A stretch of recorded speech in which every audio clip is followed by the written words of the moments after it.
बहनों, जिनको टीएमसी की ये सरकार, राज्य सरकार प्रश्रय दे रही है, वही लोग मूर्ति पूजा को नहीं मानते हैं। ईश्वरचंद विद्यासागर हम सबके भी महापुरुष हैं, पूरे देश के महापुरुष हैं, बड़े समाज सुधारक हैं, महापुरुष हैं। उनकी पूजा, उनकी उपासना, उनका सम्मान पूरा भारत करता है। हम तो मूर्ति की स्थापना करते हैं, मूर्ति लगाते हैं, मूर्ति खंडित नहीं करते हैं। लेकिन क्या ये सच नहीं, क्या ये सच नहीं कि जिन गुंडों को आपने पाला हुआ है, ये गुंडे जगह जगह जाकर के मूर्तियों को खंडित करके, काफी ऐसी जगहों पर जो दंगे फसाद हो रहे हैं, हिंदुओं को पलायन करने के लिए मजबूर होना पड़ रहा है।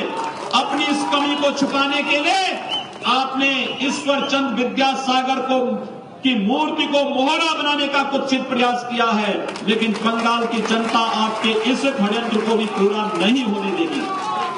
मुझे आश्चर्य होता है, आज बंगाल के अंदर जय श्री राम के नारे को भी प्रतिबंधित किया जा रहा है। कहा जा रहा है नारा क्यों लग रहा है? भाइयों बहनों, हमारे यहां भारतीय परंपरा में हम लोग जागते हैं, राम राम बोलते हैं, सोते हैं, राम राम बोलते हैं, आपस में मिलते हैं, राम राम बोलते हैं, किसी अभियान में जाते हैं, जय श्री राम बोलते हैं। लेकिन बंगाल की सरकार है, ये राम नाम पर प्रतिबंध लगा रही है, जय श्री राम पर प्रतिबंध लगाने का प्रयास कर रही है। वैसे ममता दीदी को प्रतिबंध लगाने में बड़ी महारत हासिल है। इन्होंने पिछले साल यहां पर सदियों से चली आ रही दुर्गा पूजा की परंपरा को भी प्रतिबंधित करने का प्रयास किया था। भाइयों बहनों, मुझे याद है एक साथ पूरे देश के अंदर दुर्गा पूजा और मुहर्रम एक साथ हो गए थे। उत्तर प्रदेश में भी था, बंगाल में भी था।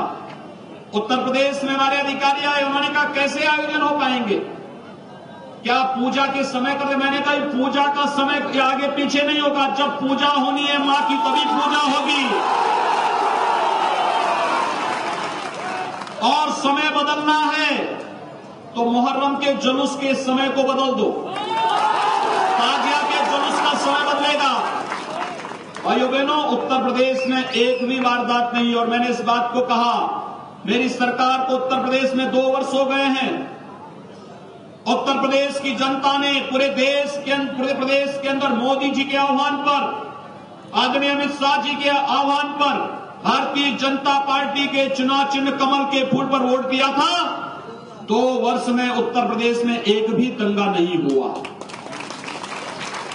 जितने लोग उत्तर प्रदेश के अंदर उससे पहले जो टीएमसी के सहयोगी दल उत्तर प्रदेश में शासन करते थे, उनके समय में जहां जहां से पलायन होता था, वहां से हिंदुओं को वापस लाया गया है। वे आज वहां पर वापस आ गए हैं और गुंडे वहां से पलायन कर गए हैं।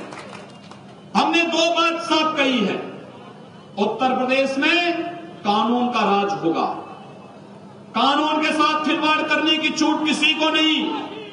और भाइयों बहनों, आज उसका परिणाम क्या है? उत्तर प्रदेश में कानून के राज का परिणाम है, गुंडे या तो जेल में हैं या फिर हमने उनकी राम नाम सत्य है की यात्रा निकाल दी है। उनके लिए कोई तीसरी जगह बची ही नहीं है, वहां दंगे फसाद की कोई जगह ही नहीं। और वहां पर जब एक साथ विजयादशमी, दुर्गा पूजा का आयोजन और मुहर्रम एक साथ पड़ गया, प्रशासन वहां पर भी मुझे पाठ सिखाने का प्रयास किया। ये करते हैं कि दुर्गा पूजा का समय कम करा देते हैं। मैंने कहा कोई समय कम नहीं होगा, पूरी पूजा होगी, पूरी भव्यता के साथ होगी, पूरी दिव्यता के साथ होगी। आवश्यकता पड़ती है हेलीकॉप्टर से पुष्प वर्षा करने की तैयारी भी करो, लेकिन कोई कमी नहीं होने देंगे।